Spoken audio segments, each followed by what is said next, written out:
did Nat Turner know he was an Israelite?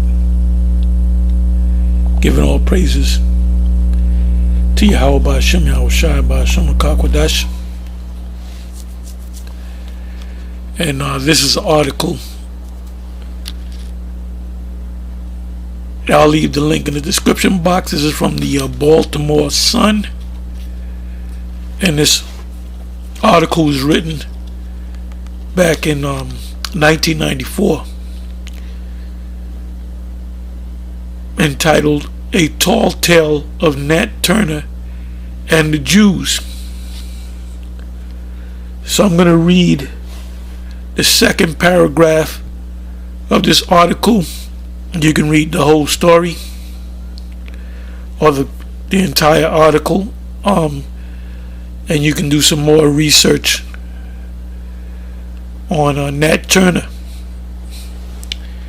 Anyway, what inspired me to search for this article is a video that was put up by a Mike Winger,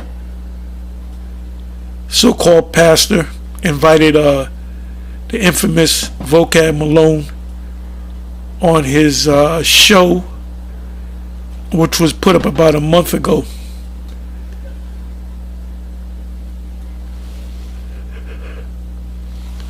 I didn't check out the whole video, but the video is an hour and 38, almost an hour and 39 minutes long. And this is about the 11 minutes 26 second in, and I'll just let you listen, and I'll read part of that article.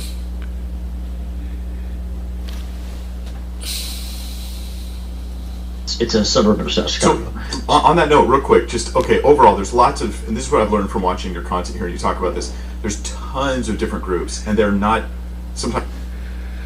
Okay, I'm looking at, this was a live stream, and there was a comment put up by Still Small Voice. It says, BHI, which stands for Black Hebrew Israelites, sound like a racist cult. Yeah, that's what these devils do. They're good at demonizing us. Well, the fact that we were brought over here to serve slavery, that's a racist act. So this has to be a racist country. The greatness, of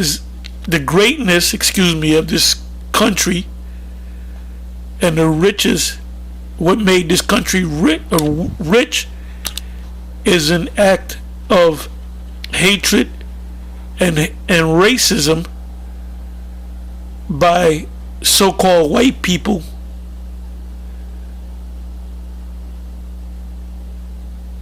to so-called black people. And we believe and teach that the reason why we were brought over here against our wills to serve slavery is a fulfillment of many precepts. Deuteronomy, the 28th chapter, comes into mind. Joel, the 3rd chapter, comes to mind. And other scriptures. See, all these signs point to us as being the Israelites. So if can you call the Armenian people, which at one point in history as a group, as a nation, was almost wiped out by the Turkish? I grew up with Armenian people, and they have a deep hatred for Turkish people because of that slaughter, because of what happened in history. So that's that. Can you call an Armenian a racist? No, they hate the Turkish because of what they did as a nation to another nation. The fact that you have so-called Jews suing the German government after the death of Hitler. Can you say that the Jews were racist against Germans? No, they were. Their hate was focused on the Germans because of what they did at one point in history. So for you to say that we're racist, I mean, we are racist because we know through history that you Edomites brought us over here against our will to serve our wills to serve slavery in America. So we know that history and we hate you for it. And the scriptures even tell you, he that leadeth into captivity shall go into captivity. So we're looking to enslave so-called white people. And that's and that's all throughout the scriptures. You have one nation taking over another nation. Anyway, let me let you listen. But I had to read that statement. See, that's why we call you a bunch of devils. The fact that we're over here in America is racism. The worst kind of racism. Raped our women, killed our men, women, babies, separated families. And you're going to have to pay. True reparation is to enslave somebody that enslaved you. To enslave one people, one group of people, one race of people because of what they did to another race of people. You're not going to get out of this. Your future is slavery. Hardcore slavery, as we phrase it. So let's listen to this. Sometimes not friendly at all with each other. There's some infighting that goes on. So, Hebrew Israelites is like a big umbrella that represents a lot of things, and you're aware of the nuances there. But as far as the umbrella goes, how many people are we talking about, and how quickly is it growing as far as current? Yeah, they're concerned. This devil is concerned of how quickly is it growing.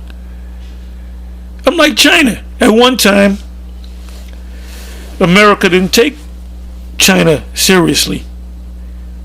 Now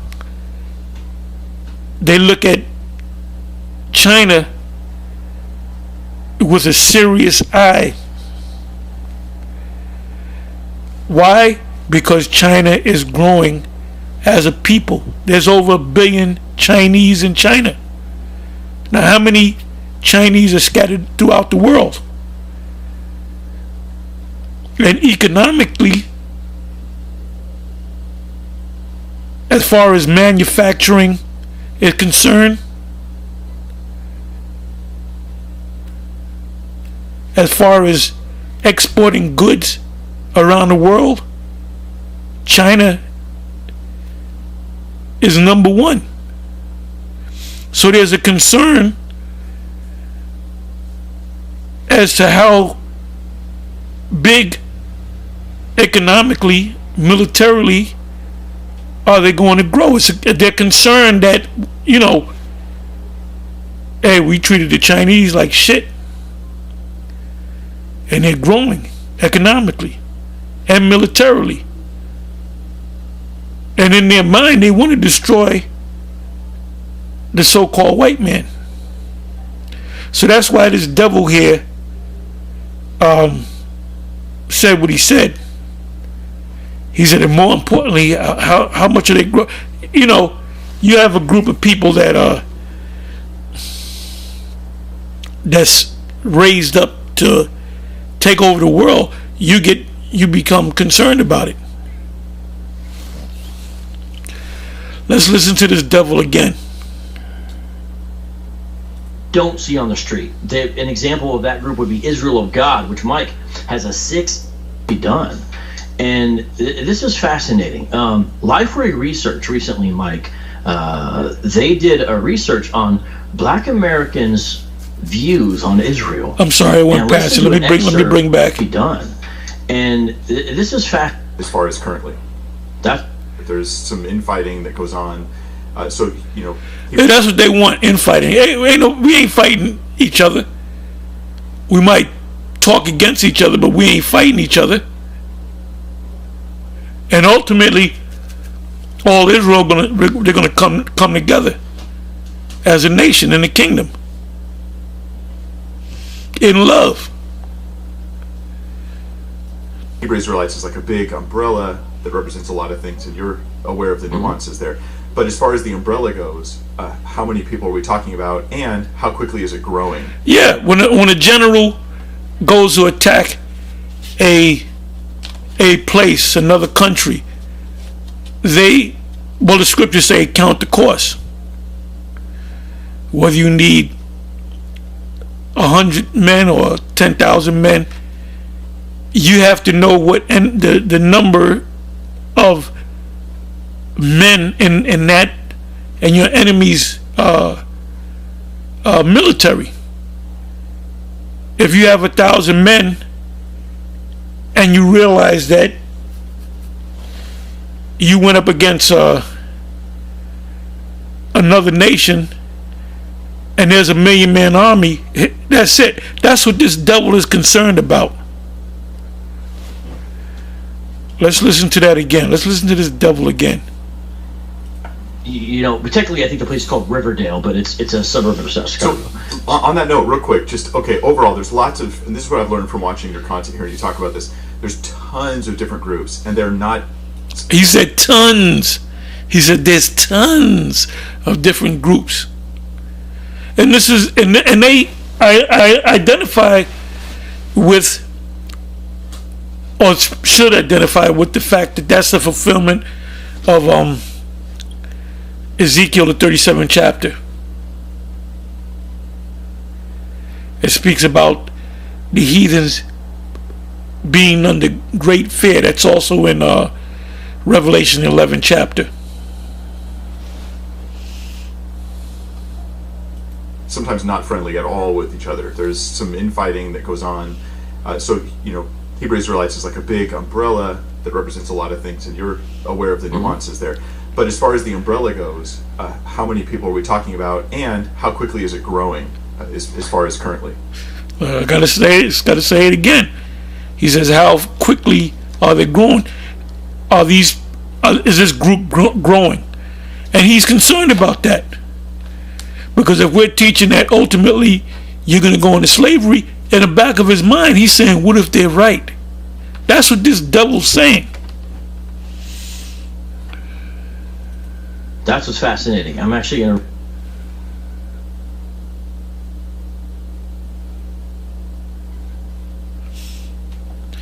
Okay, there's another comment. I'm not going to show it to you, but I'm going to read it. It says, Humphrey Bogus. Could someone explain what 144,000 of every nation means? I'm confused. Well, it doesn't say that in Revelation the 7th chapter.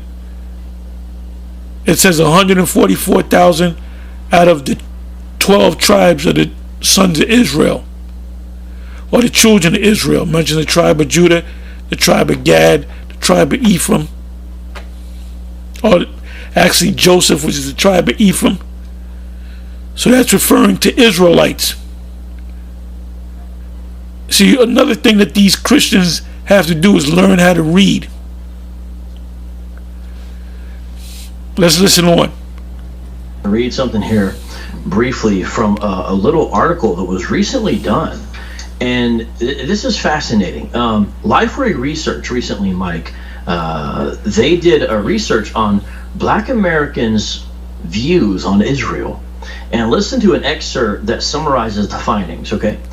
Many African Americans said they think more positively about the nation of Israel because of the historic connections between their journey of because between the journey of their ethnicity and the journey of the Jews. So just pause real quick. That's sort of historic. If you listen to a lot of the old spirituals, for example, there's connections because they saw a parallel in the suffering, right? Or here, yeah, because they are the Israelites. And when I read this article about Nat Turner, he's going to pretty much say the same thing. Or in the article, it's going to pretty much say the same thing. Nat Turner believed that he was a prophet of God, and he related with the Israelites in Egypt. And I'm going to read that. Harriet Tubman was called Moses, for example, right? So that parallel was understood by many. Nat Turner, I'm not saying that killing babies like Nat Turner ended up doing was good, but he did. Well, I'm not saying that killing babies. He had to say that, killing babies. Well, guess what? If you read Psalms 137 verse 8, I believe it's verse 8 and 9. Start at verse 8, of course. It says, it speaks about the killing of babies.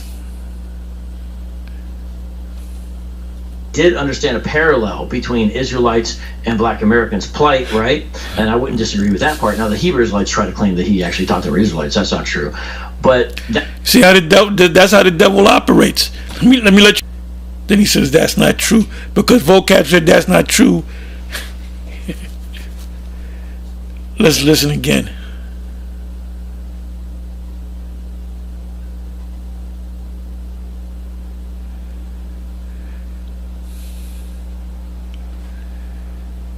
Let's listen to this again. Many. Nat Turner, I'm not saying that killing babies like Nat Turner ended up doing was good, but he did understand a parallel between Israelites and Black Americans' plight, right? And I wouldn't. Yeah, because we suffered the same plight. When you if you Google slaves in Egypt and you go to images, you're going to see so-called black people working, building pyramids, building cities under the taskmasters, which were Egyptians. And you can notice in the particular images, if you look it up, that there were one group of people that were taller than the other group of people, and the Egyptians, which were Mizraim, were taller than the Israelites. Those are the people of the Sudanese, the people of South Sudan. And Sudan is south of Egypt. So if you ask yourself, where did the original Egyptians go? Did they get beamed up into a spaceship and go into the heavens? Did they go underground? Did they disappear? No. They went down south, literally. They went down south. They went from Egypt to Sudan, which is cut up, thanks to the so-called white man, Esau, into two governments, North Sudan and South Sudan. And when you go back to Google and put up Sudanese, South Sudanese, North Sudanese, and go to images, and you'll see them being very thin, very tall. Give you an example. Manute Bol, his line goes directly back to the ancient Egyptians. His mother was, I guess, 7 foot something. Her father was almost 8 foot. I could be wrong, but he was almost 8 foot. I met him. He was so tall. When I actually saw him, it was scary, man. I had to kind of take a step back. And that's long before I came into the truth. And I come to realize that, like I said, the ancient Egyptians were super tall, freakishly tall. So let's listen to a little bit more. So not only have we identified ourselves as being Israelites, the descendants of Israelites, Nat Turner identified himself with the Israelites of ancient Egypt. Why? Because we are those people. Disagree with that part. Now, the Hebrew Israelites try to claim that he actually taught they were Israelites. That's not true. But that's historic, but it's morphed into something more. Continuing on real quick, check this out. Around a quarter said their opinion of Israel has been positively influenced due to historic parallels between the enslavement of Jews in ancient Egypt and blacks in America, 27%.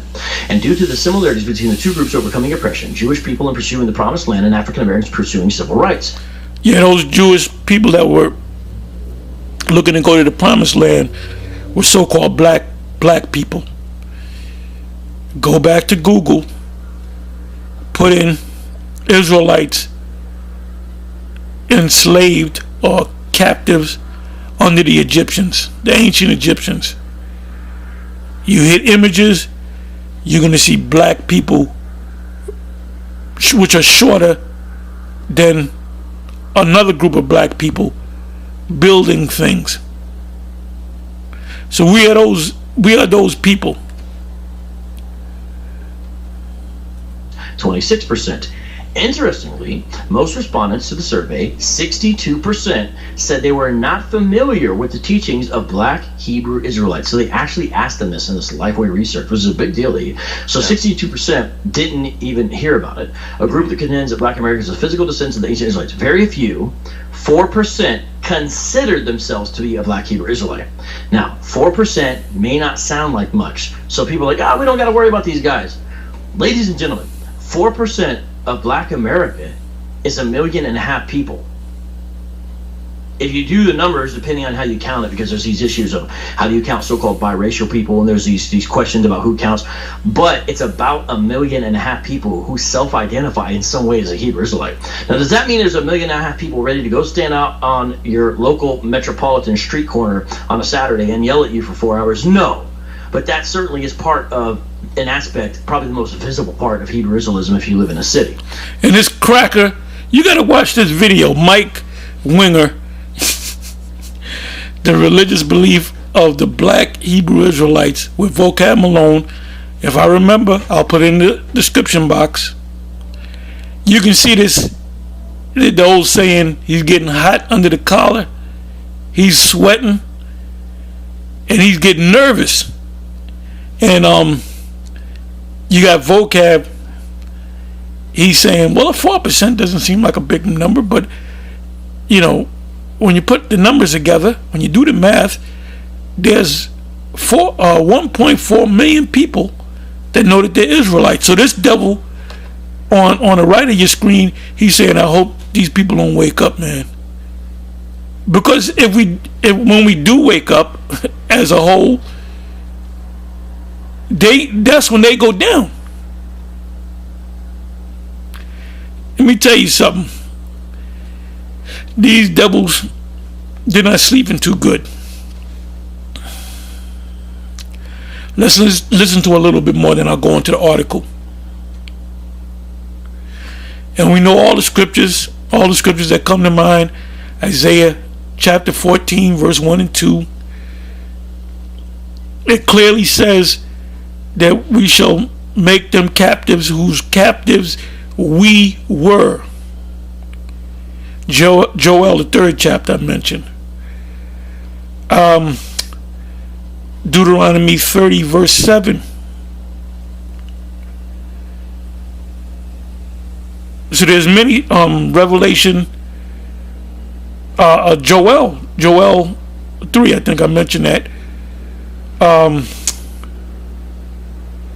Isaiah 60, Isaiah 61.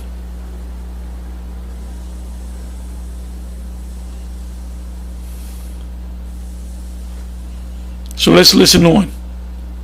Yeah, I have seen them 4% is actually a big deal. Yeah, I have seen them out here in Long Beach. Not recently, since COVID, pretty much, but before that, up on Downey Avenue.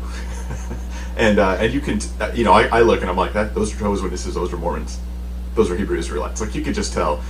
Right. Yeah. Now, take me back like 30 years from 30 years ago, 1991, like how many were there then in the U.S.? Because it seems like I'd never heard of this before. Right. Well, Yeah, this devil right here on the right, he's scared. He's afraid of the numbers. You know, the numbers are growing, and he's getting nervous. He's saying, I hope, you know, dear Father God, I hope that these people don't wake up. Anyway, you know what I'm gonna do? I don't want to make this real long, but I'm gonna go to the article, and I'm just gonna read the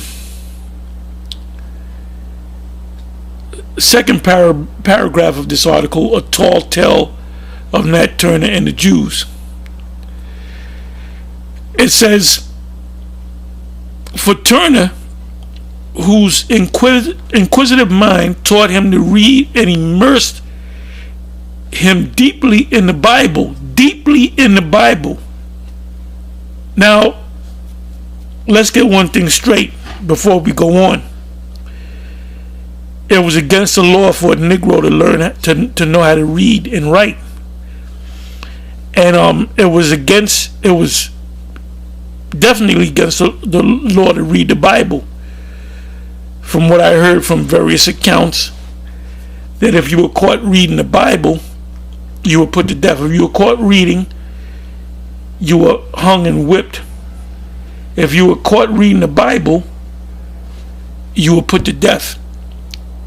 Now, I don't have the data in front of me, the information in front of me, but if anybody has it, they can bring it up. I may go into it, you know, get some documentation as to did certain slave masters put so-called blacks to death for reading the Bible. It says, for Turner, whose inquisitive mind taught him to read and immerse him deeply in the Bible, saw himself, Nat Turner saw himself by virtually all accounts as an Old Testament prophet. The Old Testament prophets were of what nation? Israelites. So if he saw himself as being an Old Testament prophet, he identified himself with being an Israelite. Whether he had the insight to say we are the direct lineage of the Israelites, it doesn't say that. But he identified himself as an Old Testament prophet, called by God. The Most High is dealing with who? The Israelites. Psalms 147 verses 19 and 20. He have not dealt so with any nation, and as for his judgments, they have not known them. So for him to identify himself with an Old Testament prophet and believe that God was talking to him, he had to believe that he was an Israelite. It says to lead his people, like the vast majority of 19th century American blacks whose spirituals, meaning songs, Negro spirituals, whose spirituals repeatedly call for the image of the children of Israel. So why were they singing songs about Israel? Because they were the Israelites. When they were in hard bondage under the Edomites, that was the fulfillment of Deuteronomy the 28th chapter and many other verses in the scriptures. So this information is overwhelming. That's why that devil was sweating. It says he identified with the Jewish people. The Jewish people, what the fuck does that mean? He identified himself with Israelites. Anyway, I'm not going to read anymore. Like I said, you can read the article yourself. And I'm going to say shalom.